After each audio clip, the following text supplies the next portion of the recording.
Hi guys, welcome to my channel. இன்றைக்கி வந்து பார்த்திங்கனாக்கா நம்ம சமையல் செஞ்சுருக்கோங்க.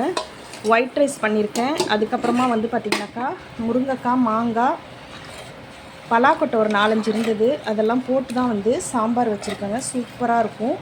அதுக்கப்புறமா வந்து பார்த்திங்கனாக்கா உருளைக்கிழங்கு வறுவல் பண்ணியாச்சுங்க. நம்ம வந்து சாப்பிட்லாங்க. இது சூப்பராக இருக்குங்க. நம்ம உருளைக்கிழங்கு வறுவல் சாம்பார் வச்சு நம்ம சாப்பிட்டோன்னா சூப்பராக இருக்கும். ஃபஸ்ட்டு வந்து நான் உருளைக்கிழங்கை எடுத்து வச்சுக்கிறேன். சூடாக இருக்குது. உருளைக்கிழங்கு மட்டும் அதிகமாக வச்சுக்கிறேங்க. சூப்பராக இருக்கும். ஆறட்டும் நல்லா. அதுக்கப்புறமா நான் ரைஸ் வச்சுக்கிறேன்.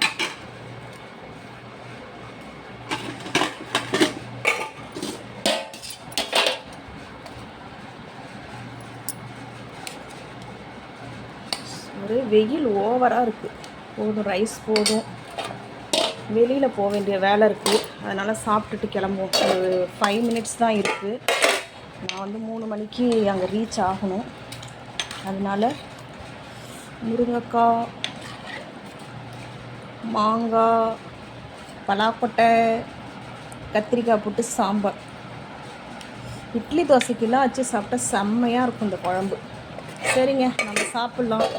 இந்த வீடியோ பிடிச்சிருந்தாக்கா லைக் பண்ணுங்கள், ஷேர் பண்ணுங்கள், கமெண்ட் பண்ணுங்கள், சப்ஸ்கிரைப்